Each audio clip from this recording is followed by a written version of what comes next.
biasa ya dengan kali ya bukan cara dengan kelompok yang akan kelompok 4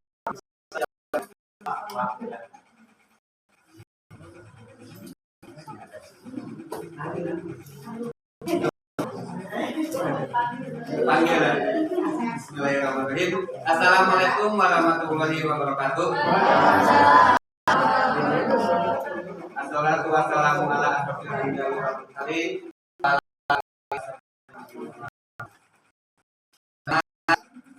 Bapak dan Ibu yang saya hormati, Bapak dan Ibu dan pembelajaran mendalam. Pertama, marilah kita panjatkan puji kita terhadap Allah Subhanahu wa taala yang mana hari ini kita masih diberikan kesehatan sehingga kita dapat melaksanakan kegiatan berbagi praktik. Salawat serta salam semoga berkesempatan kepada junjungan kita Nabi Muhammad SAW, kepada keluarganya, sahabatnya, dan semoga sampai kita selaku umatnya, amin ya rabbal alamin. Bapak Ibu guru yang saya hormati, perkenalkan nama saya Imanuddin Arif dari kelompok 3. Saya bertugas sebagai moderator dan di sini saya akan memberikan susunan acara kegiatan. Acara yang pertama yaitu pembukaan, yang kedua diskusi interaksi, yang ketiga kumpulan, dan yang keempat penutup. Baik Bapak Ibu, sebelum kita ke acara diskusi interaksi, di sini saya akan mengulas dulu secara singkat mengenai pembelajaran mendalam. Kurang lebih sekitar 3 bulanan kita telah melaksanakan pelatihan. Betul apa tidak Ibu? Betul? Betul. Awas jangan selama 3 bulan ini kita malah membahas di luar topik pembelajaran mendalam. Ngobrol, ngagosip, ngopi, ngomong Haris, ada ngebahas lain. Jangan kamu ngajak lah. Ya, mulai dari asinkronus, in 1, kemudian OJT 1, OJT 2, dan OJT 3, dan sampai sekarang kita menginjak ke kegiatan berbagi praktik baik. Lalu apa yang kita pelajari selama 3 bulan ini? Ilmu apa yang kita dapatkan selama 3 bulan ini? Ya, salah satunya mengenai yang telah disebutkan, kita mengikuti pelatihan pembelajaran mendalam. Lantas, apa sih pembelajaran mendalam itu Bapak Ibu? Ada yang tahu? Pembelajaran mendalam? Ya, jadi pembelajaran mendalam itu pendekatan pendidikan yang menekankan pada pemahaman secara utuh. Jadi bukan hanya sekedar hafalan, tapi dengan cara menciptakan situasi pembelajaran. Tiga apa? Berkesadaran, bermakna, dan menggembirakan.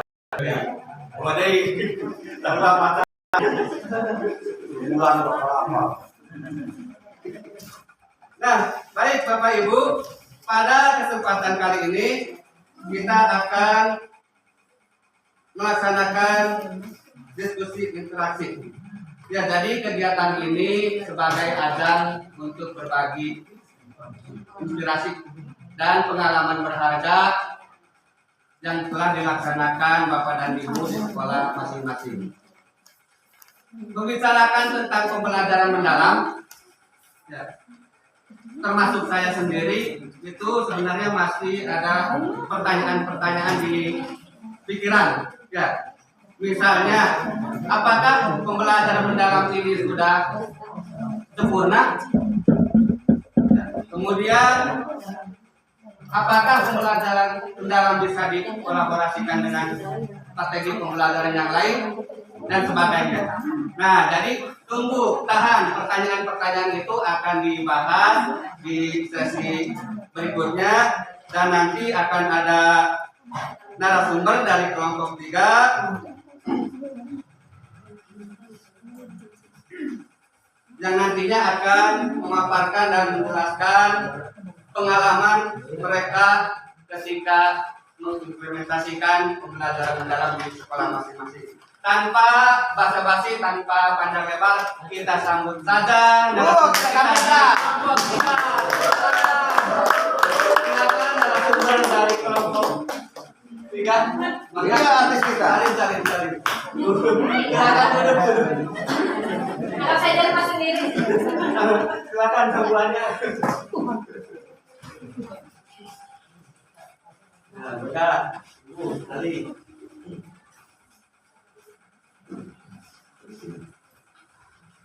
Ya. Baik, Ibu. Bagaimana kabarnya? Baik. Ya. Semangat. Semangat, bagus, harus semangat karena kita tinggal berapa hari lagi? 1 hari lagi. Ya, jadi harus semangat sekarang. Tapi cuma liburan Boleh diperkenalkan dulu nama dan pantun. tugasnya.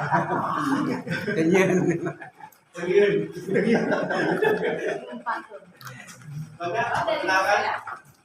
Perkenalkan saya Meida Sari, Bapak dari SDN 4. Oh. Selanjutnya nama saya Iramaya Sari dari SDN 1.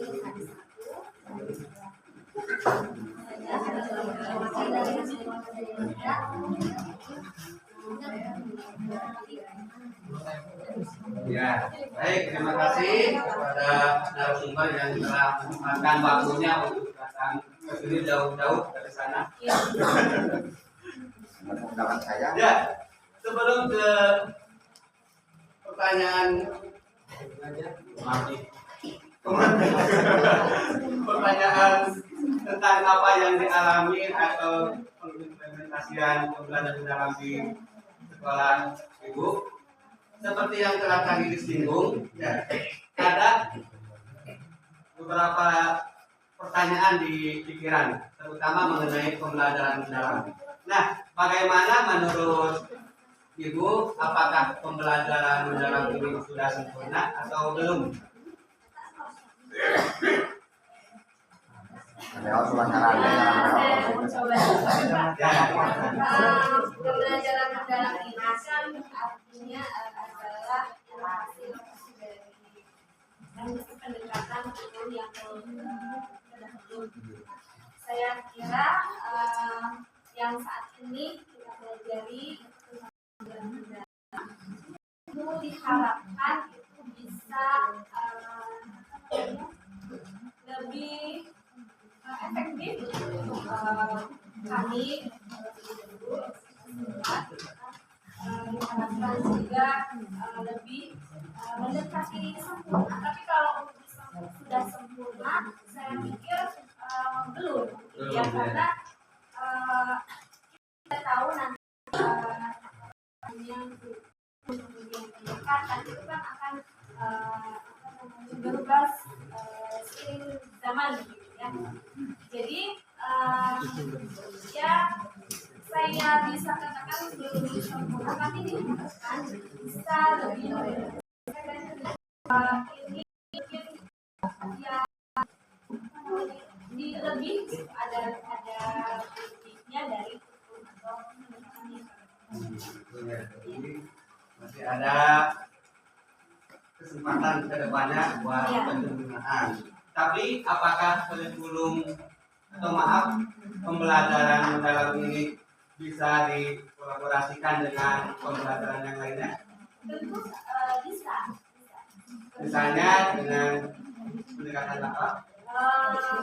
Oh ya, jadi ini Bapak Ibu, maaf ya, sesuai dengan tugasnya masing-masing di sekolah, pengalaman apa atau praktik baik apa yang telah dilakukan ketika pembelajaran di sekolah? Menggunakan model apa? Ya. Saya memperhatikan kebaikan di sekolah itu alias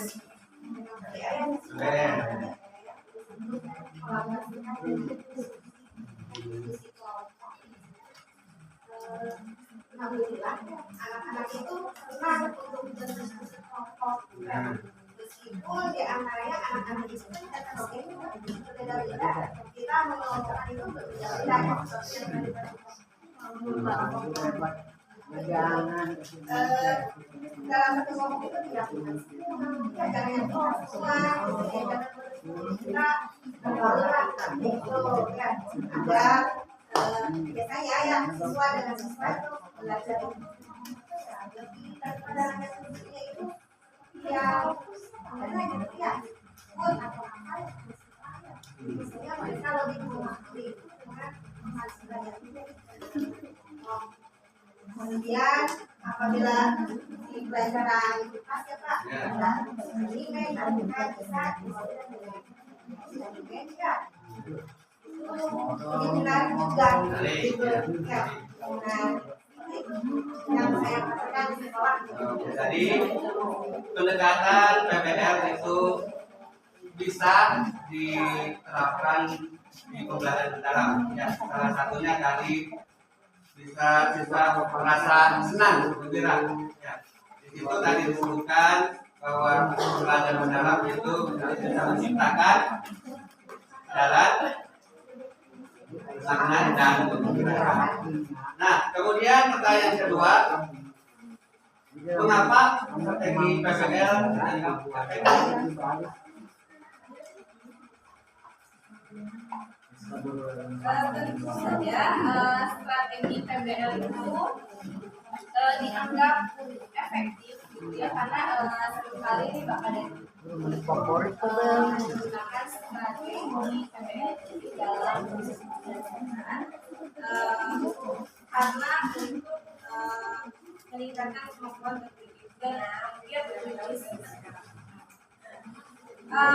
PBL ini kan problem dan learning ya, jadi untuk siswa untuk menganalisis dulu masalah, kemudian setelah itu mencari solusi, kemudian mengajukan hipotesis, dan pada akhirnya dapat menemukan solusi. Nah, dari proses itu, jadi siswa itu dapat melatih kemampuan mereka dalam berpikir kritis. Kemudian siswa juga dapat lebih kreatif. Kemudian juga dapat meningkatkan kemampuan mereka dalam jadi ya PBL dianggap Efektif, ya, dengan pembelajaran mendalam. Nah, pertanyaan ketiga, lalu bagaimana langkah utama dalam menerapkan PBL? Nah, ada 5 langkah utama yang ada dalam sekali ini. Yang pertama itu tadi menjanjikan dulu masalah yang nyata pada siswa. Kemudian yang kedua mengorganisasi siswa dalam kelompok. Kemudian yang ketiga itu membimbing siswa untuk melakukan interaksi. Yang keempat itu membantu siswa menganalisis dan merumuskan solusi. Dan yang terakhir menyajikan hasil solusi dan Itu 5 langkah dalam melakukan PBL. Pertanyaan berikutnya, nah ini tadi kan PBL itu berbasis masalah. Nah, masalah apa atau masalah yang seperti apa yang cocok digunakan? tentunya masalahnya kemudian relevan dengan kehidupan kemudian harus bersifat artinya memiliki banyak kemungkinan solusi dan menantang untuk diselesaikan melalui berpikir. Nah, pertanyaan berikutnya di PBL ini ya, bagaimana peran guru dalam strategi ini?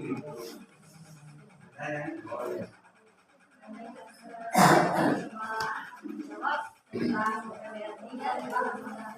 kasih atas waktunya. Nah, Menurut saya jadi dalam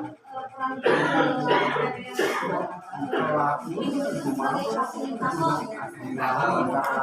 kemudian pembimbing juga merupakan motivator yang sangat penting. Ya, dengan adanya motivator itu tidak memberikan informasi secara langsung karena jawabannya langsung tidak, tapi mereka sendiri yang mencari solusi itu kemudian memberikan motivasi juga kemudian silakan mencari solusi. ya intinya guru hanya membimbing, mengarahkan apa yang kesulitan siswa. Ya. Selanjutnya pertanyaan yang ke-6, bagaimana cara mengelola kerja kelompok dalam PBL dan efektif? Untuk kerja kelompok biasanya sebagai guru saya mencoba menerapkan cara yang supaya efektif dalam bersama ya antara siswa. Jadi peran guru itu dengan membagi peran di dalam kelompok. Jadi ada peran-peran tertentu. Maksudnya begini, jadi guru kita sebagai guru mengawasi siswa tersebut, kemudian membagi-bagi ke dalam beberapa kelompok dengan random. Maksud random itu campur antara siswa yang aktif, kemudian yang kurang aktif, ya, sehingga di dalam tersebut akan memberikan umpan balik atau kontak balik yang terkena dari siswa. Mungkin itu yang bisa saya sampaikan. Ya.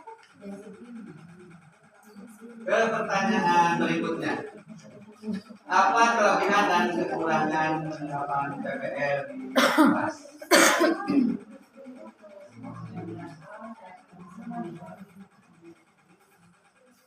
Untuk pelaksanaan strategi pembelajaran PBL ini ada kelebihannya.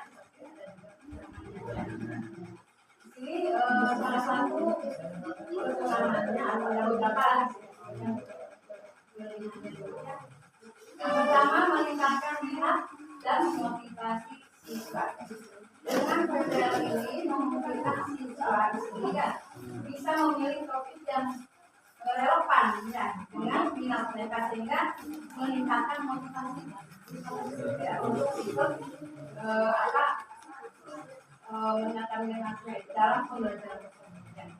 Kemudian yang kedua, mengembangkan keterampilan berpikir kritis dan kreatif. Dan di sini dengan PBL ini memungkinkan siswa untuk mengembangkan keterampilan berpikir kritis dan kreatif dalam menyelesaikan ya masalah dan dalam pembelajaran tersebut. Mungkin mereka itu bisa berpikir dan tidak hanya menggunakan judulnya saja. Kemudian kelebihan yang selanjutnya di sini meningkatkan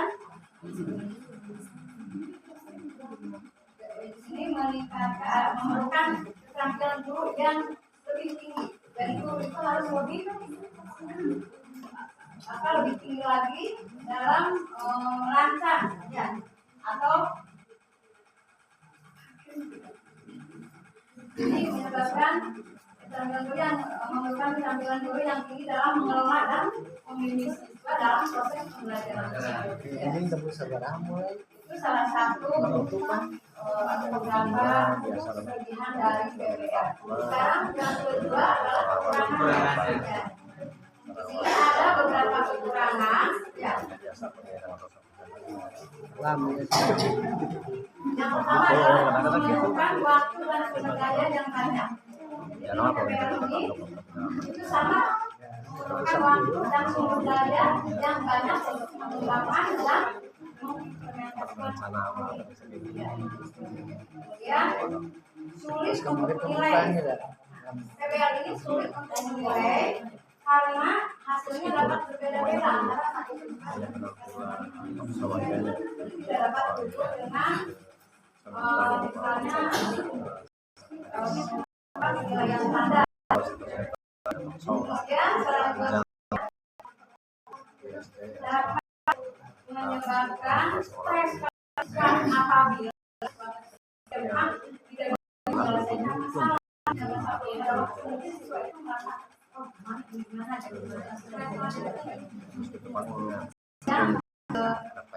Selanjutnya di sini dalam PPL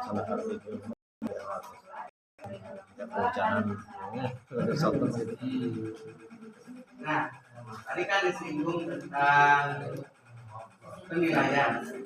Nah, di sini pertanyaan yang berikutnya yaitu bagaimana cara menilai hasil belajar siswa dalam pembelajaran.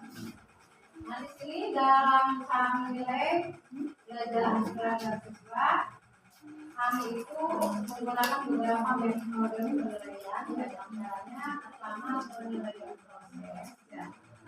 Kami menilai proses belajar siswa yang sedang berlangsung, ya, termasuk partisipasi, kontribusi, ya, dan kerjasama ya, nanti. Yang kedua adalah penilaian kesimpulan. Ya. Kami menilai dari hasil akhir proyek siswa, termasuk kualitasnya, kemudian kreativitas dan kesesuaian dengan tujuan belajar. Ketiga, kami juga menggunakan penilaian presentasi. Kami menilai kemampuan siswa dalam mempresentasikan hasil proyek mereka, kemampuan komunikasi, kemudian kepercayaan diri dan kemampuan menjawab pertanyaan. Kemudian yang kedua penilaian refleksi, yaitu kami menilai kemampuan siswa dalam merefleksikan proses belajar mereka, termasuk kemampuan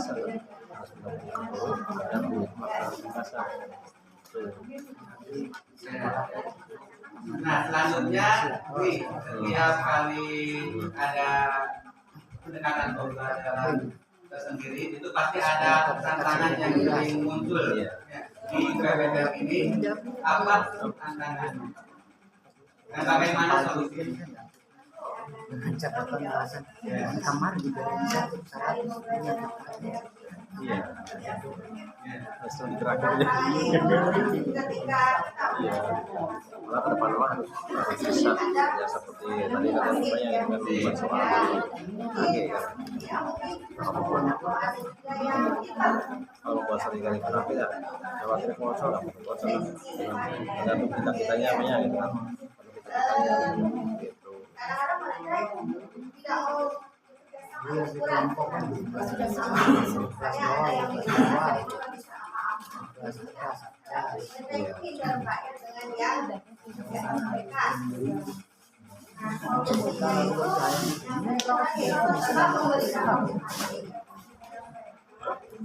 kemudian kita dalam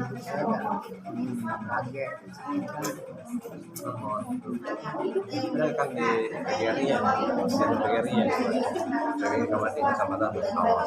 Nah kemarin kan di rantingnya, kemarin ini ranting PGRI, serang di lokasi kedua. Kaos ini sering pas, perbaikan kaos, saya ya kaos terus dulu ya, ya sampai ya sekitar 5 jutaan kaos terus dulu sekitar orang tuh ya mulai begitu. Kadang maka kalau ada yang lompat aja sedikit temuan, iringannya lah kalau saya pasangannya ya, jadi solusinya itu dan punyanya ada Maria sejumlah dia pelajaran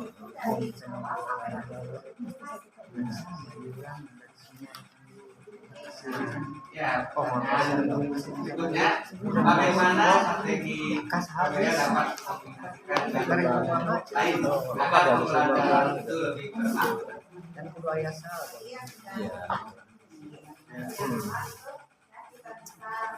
potong baik potong baik.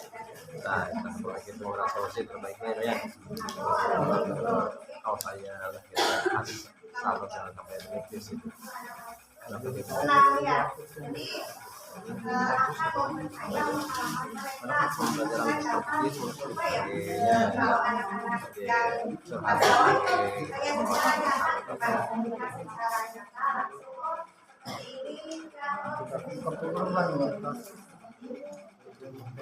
Jadi dari yang dipaparkan yang mengenai pembahasan mendalam dan dikolaborasikan dengan kan karuan benar pembelajaran PPL. Jadi kesimpulannya dapat coba kan nama kesimpulan yang kita dapatkan di materi ini yaitu tentang PPL ya. Jadi dalam PPL ini kita sebagai guru harus meningkatkan pemahaman konsep, kemampuan berpikir dan juga pemahaman masalah bagi peserta didik. Kemudian juga melalui pendekatan ini siswa tidak hanya menerima secara pasif, nah, tetapi sampai ke mereka mencari informasi sebanyak mungkin melalui institusi yang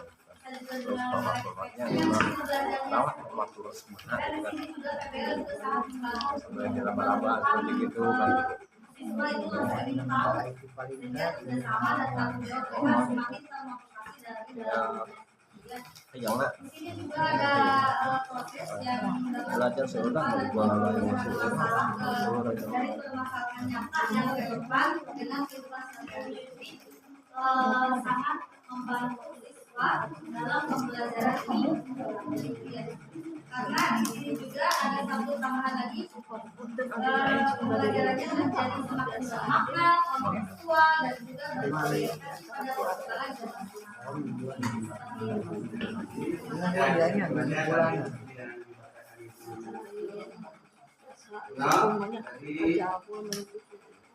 untuk selanjutnya kita sudah sampai ke acara penutup ya. Jadi acara demi acara telah kita laksanakan dan sekarang kita sampai di penghujung acara. Jadi untuk itu mari kita sama-sama tutup acara ini dengan bacaan hamdalah.